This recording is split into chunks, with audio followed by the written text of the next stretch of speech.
En la columna de hoy les voy a hablar sobre la película The Warriors, Los Guerreros, de 1979, dirigida por un realizador de culto, si los hay, Walter Hill. La tienen a esta película, llegó a la Argentina como Los Guerreros, si no me equivoco, y me da el pie perfecto porque justamente lo vamos a estrenar mañana en Cineclub en el marco del ciclo de cine bizarro que ya está cerca de finalizar, al menos la edición 2025, la edición de invierno, hasta que en octubre volvamos con estas proyecciones de trasnoche de terror. Pero por ahora The Warriors es una película que puntualmente no entra en la clasificación de lo que vendría a ser cine bizarro, pero sí cine de culto. Y en el ciclo de cine bizarro siempre incluimos películas de culto. Por algo empezamos este año con Perros de la Calle de Quentin Tarantino. Pero cuando hablamos de esta película The Warriors hay que contemplar algo que me encanta, que es el tema de la delincuencia juvenil. Lo hemos hablado en otros apartados. ¿Recuerdan cuando hablamos del cine español en la época de Franco y el cine post-franquista, con películas como por ejemplo las de Eloy de la Iglesia, su cine kinky, cómo retrataba una sociedad falta de valores y cómo la juventud se recluía en las únicas por ahí herramientas que podía conseguir ante la falta de trabajo, ante la falta de una respuesta estatal, recurrían a la delincuencia. Y como en algunas películas, como por ejemplo Navajeros, que para mí es un peliculón, el personaje protagónico es una especie de Robin Hood, un maleante, un Robin Hood, pero que es el Jaro, es el ejemplo a seguir de toda esa delincuencia que lo sigue y lo ve como un héroe, no como el enemigo uno del Estado, como así lo presenta el gobierno, poniéndolo a este joven como el problema número uno, la delincuencia manifestada en estos malvivientes, en estas personas que no tienen qué hacer. Lejos están estas películas para mí de glorificar la violencia, de glorificar la delincuencia. A mí me parece que durante muchos años se tildaron a estas películas de que estaban como espectacularizando, hacían una apología un tanto burda, pero yo creo que ha tenido una historia muy interesante en la historia del cine. Ya les he traído para que veamos ejemplos así medio cronológicos, películas que son muy conocidas, que han tocado el tema de la delincuencia juvenil, partiendo de la década de los 40, películas como por ejemplo Ángeles de caras sucias, de James Cagney, una peliculón, de Humphrey Bogart, Rebelde sin causa, ya en la década de los 50, con James Dean, y ni hablar en la década de los 60, Los Ángeles del Infierno, de Roger Corman. Estas películas marcan un antes y un después. Con Ángeles de cara sucia es una película muy interesante porque muestra cómo la juventud de alguna manera toma siempre un rol, un modelo a seguir. ¿Y qué pasa cuando esos modelos a seguir son justamente personajes turbios, personajes violentos y personajes mafiosos? En el caso de Rebelde sin causa es muy interesante porque el protagonista es un pibe, James Dean en la película interpreta a un pibe sensible que no quiere sucumbir ante la violencia de su entorno, pero las circunstancias manifestadas en un grupo de compañeros de la escuela que buscan permanentemente ponerlo a prueba, va a llevar a circunstancias trágicas con un peliculón de Rebelde sin causa de aquellos. Que lo que me costó a mí verla, en su momento, lo que la busqué. ¿Rebelde sin causa? Sí, porque no era accesible. En aquel momento, en los 80, cuando la vi, estaban muy de moda los pósters de él y todo eso. Claro, sí. Y claro, era como una especie de iconografía de la rebeldía y de la hombría. Y yo quería ver la película y no la encontraba. Terminé viéndola gracias a Pedro Dre, que me la consiguió en la Cinemateca de la Universidad. Pero bien. En aquel momento no era ahora. Ahora me imagino que está en YouTube.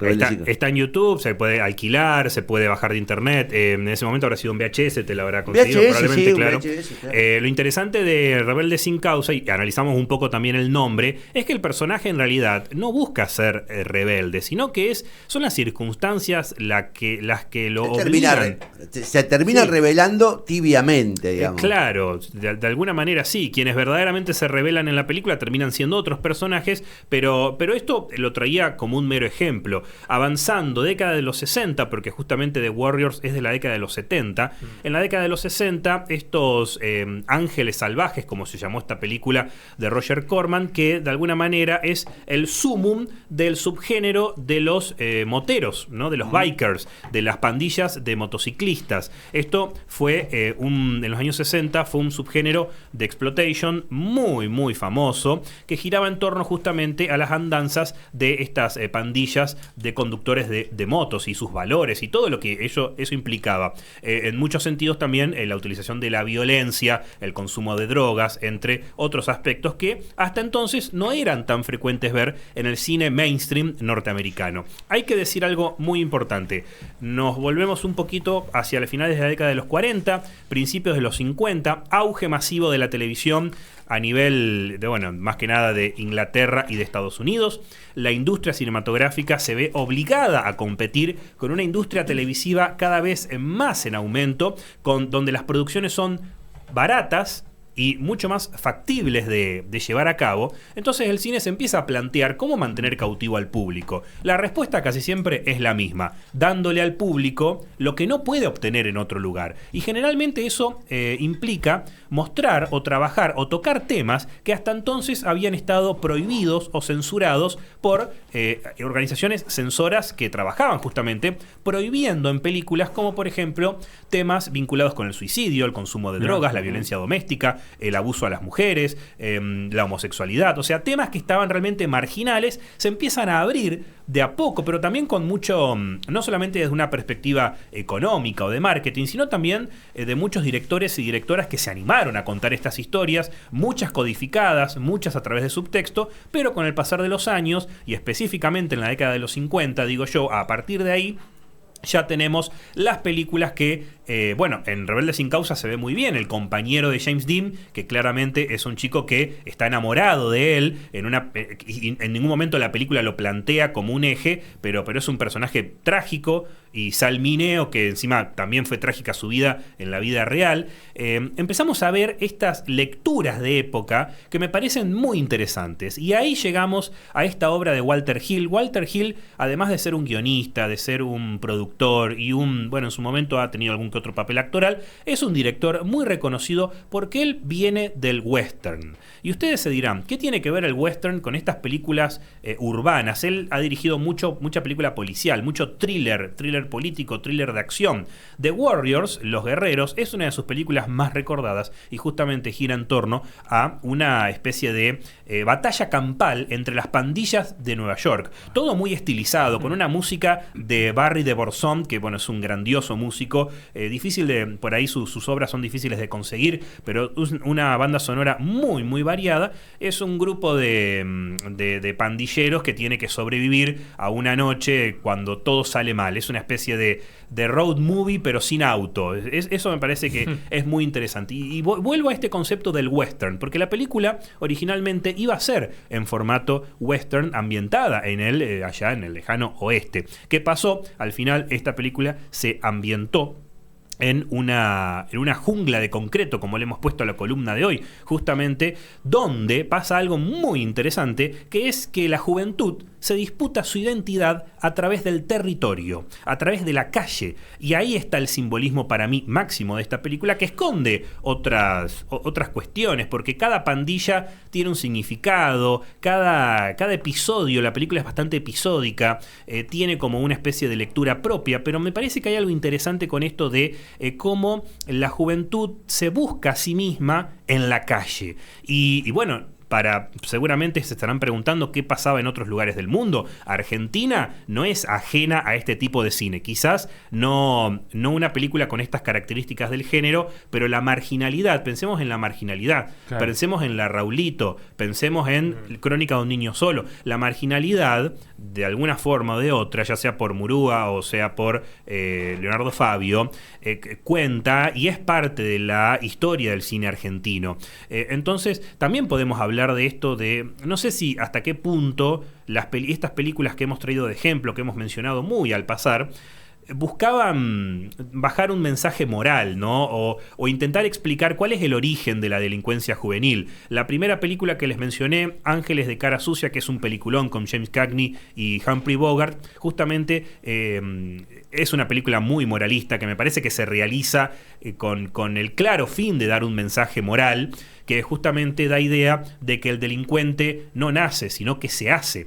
Y me parece que es una idea poderosa, especialmente teniendo en cuenta el final de la película, que no se los voy a revelar porque es tremendo. Es un final que se animó a romper con todo lo que venía haciendo el cine negro en esa época, y probablemente uno de los mejores papeles, me animo a decir, de James Cagney. Y bueno, la delincuencia juvenil en el cine, seguramente todos recordaremos alguna. El nuevo cine argentino tampoco se quedó atrás. Pisa, Birra y Faso, entre tantas otras películas que dan cuenta de el Polaquito, muchas que se podrían mencionar. Repito la invitación: este viernes a partir de las 23:30 horas en Cineclub Santa Fe Cine América vamos a estar proyectando The Warriors. Es una oportunidad de ver esta película como probablemente del 79. Wow. 79. También hay que pensar, que me parece muy interesante, qué estaba pasando en Estados Unidos en el 79 en cuanto a la, entre comillas, los valores y la moral de la juventud. ¿Qué estaba pasando en cuanto a los conflictos bélicos que Estados Unidos estaba encabezando? ¿Qué estaba pasando en la economía, en el empleo? A mí me parece que hay algo muy interesante que lo dije medio al principio, lo vinculé con el auge de la televisión, pero también hay que vincularlo con otra cosa que me parece aún más importante, que es, a fines de la Segunda Guerra Mundial, la participación de la juventud en la escena política. Cuando digo escena política no me refiero a que un niño, un joven, un adolescente se postula a un cargo político, sino que empiezan a formar parte de la vida adulta, empiezan a trabajar. De repente la industria cultural encuentra que en la juventud hay una posibilidad de lucrar, por eso las modas, por eso la música, por eso los consumos culturales, y la juventud empieza a pisar cada vez más fuerte. Y por eso estas décadas, los 50, los 60, para mí son tan importantes en cuanto a esto. En su momento hablamos de Cuadrofinia, ¿no? Que también da cuenta de esto, de cómo la música y el afán de querer pertenecer a un grupo. La naranja mecánica. La naranja mecánica, ¿no? Te termina, la naranja mecánica, muy bien, te extrae tu identidad, que es el individualismo. Bueno, el individualismo hoy por hoy está un poco en aprietos esta palabra, porque el mencionarla implica como que uno desea ser egoísta. Vivimos en sociedad, sin dudas, pero el individuo es muy importante, y esto es un poco lo que plantea la película The Warriors, y vuelvo a este concepto de la juventud buscando su identidad en la calle. Me parece que es algo que la película toca, no sé si lo profundiza o es una lectura que hago yo, pero me parece que es muy interesante. La fotografía es muy buena. Vamos a pasar la versión del corte del director, que tiene elementos propios de la historieta del cómic. A mí personalmente no sé si es algo que me gusta mucho ese recurso, pero Walter Hill, ¿cuántas veces tenemos la posibilidad de ver una de estas películas en pantalla grande? No, pocas veces. Y bueno, si van luqueados, si van disfrazados, hay premios. ¿Hay regalos? Hay regalos. Qué bien. Hay premios. De pandillero. De pandillero, sin dudas. Sí. Enganché lo que, digamos, me enganché con otra cosa, por razones que desconocemos. No, que vienen al caso, digamos, por haber discutido todos estos días con algunos amigos sobre los orígenes del rock argentino, bla, bla. Pues es que hay algo que descubrí que yo desconocía, o que nunca lo había pensado así. Que hay que la dictadura en Argentina, que significó, digamos, el oscurantismo y la represión y todo lo que sabemos que significó, a la vez impidió la llegada de expresiones culturales a la Argentina, que impidieron su réplica en la cultura nacional. Después hablaba de, por ejemplo, la falta de grupos punk en Argentina, que recién aparecen después del regreso a la democracia, con los Violadores. Digo, ¿por qué no hay punk o no había punk en Argentina? Y porque en realidad la dictadura impidió que nosotros nos llegara lo que estaba haciendo The Clash, digamos, el rock punk británico. Y con el cine me pasó una cosa parecida, ahora que lo pienso. Debe haber un proceso del cine de los 70, te lo planteo como para que lo pienses y después lo charlemos, que no llegó, que llegó tardíamente, una vez que levantaron la censura. Yo me acuerdo que vinieron un montón de películas, desde Yo te saludo, María, hasta, digamos, que era una mala película, hasta...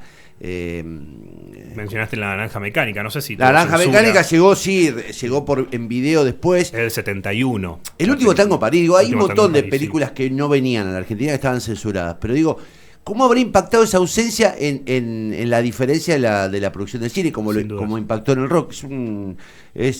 Por eso me enganché, porque creo que estás hablando de un montón de influencias extranjeras sobre nuestra arte. Sí, pero fíjate que mencionamos películas como La Raulito y Crónica de un niño solo. Me parece que estamos hablando de dos cineastas geniales, ¿no? Murúa y Leonardo Fabio. Me parece que lograron construir algo sin necesariamente basarse en influencias extranjeras, sino construir algo a partir de nuestra propia idiosincrasia argentina. Lo pienso más que nada con La Raulito, que es un personaje de verdad, un personaje real.